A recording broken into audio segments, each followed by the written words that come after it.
I hope I've got this on screen, but I've got a seagull chasing away a buzzard. I heard all the commotion going above my head. My bird's come down.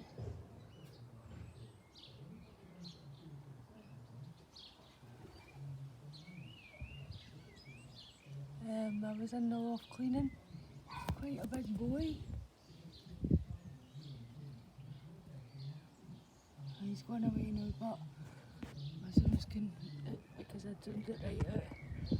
But they protected me. I just heard them when I thought, what is that? I've made my Zoom go fuzzy folk, sorry. That's me. I was just in cleaning away and I thought, no, they sound weird, and I come out and a rubbish video, but the seagulls were chasing it away.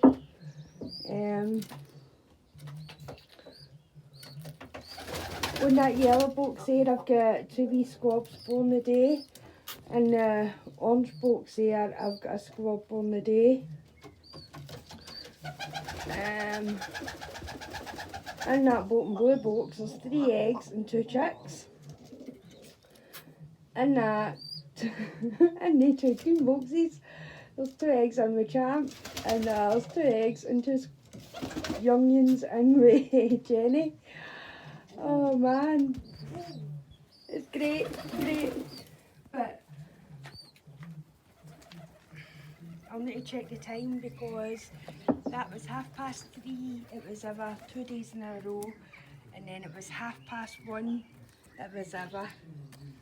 But like I say, I've been feeding the seagulls and the crows so they can now.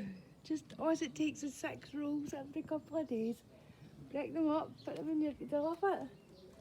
I'm just scanning the sky, but he's definitely away. Oh, he'll be back, but my birds are no daft. Really, they're no daft, they're all in. Are just here.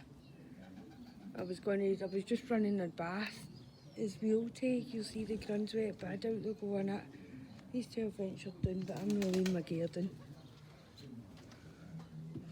They think they've found food. Well, no. Come on, wee hinges are alright. Your ginger's here to protect you. Oh, folks, I can just jinx myself now. I think it's this, my next video will be greeting. Right, I'm away to go and cleaning my loft, folks.